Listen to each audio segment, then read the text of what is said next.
This is an EKB TV News special report presented by Appalachian Wireless.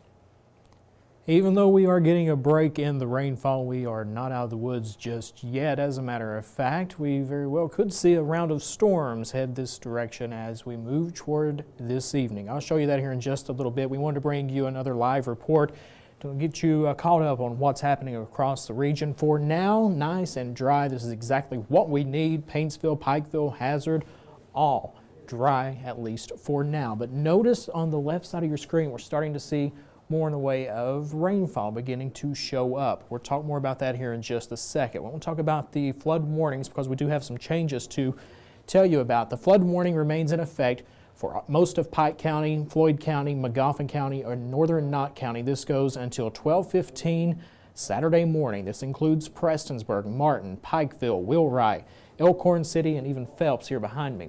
The new warning that is now out is for Johnson County, including Flat Gap and Paintsville. This is also in effect for Northern Magoffin County. This includes Salyersville. This goes until 9:30 this evening and also includes all of Martin County. This would be Inez, also over toward Warfield. So now we have another flood warning in effect for eastern Kentucky. On top of everything else, we have that flash flood watch in effect for Mingo, Logan, Buchanan, and Dickinson counties. That goes until 2 o'clock Saturday morning.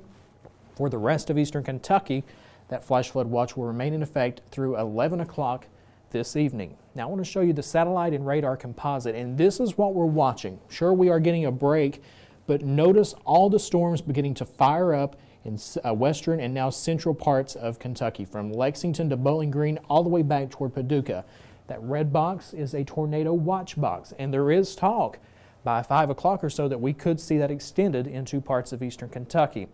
Any of the storms that develop have the potential of putting down not only heavy rain, which will only aggravate the problem that we had earlier this morning, but we have the possibility of damaging winds, large hail, and yes, isolated tornadoes. I think the best threat of isolated tornadoes should remain just to our south, but it is definitely something that we will be watching throughout the rest of this afternoon. Of course, we will have the very latest on the severe weather threat, and of course, a full report from across the Big Sandy region on the flooding.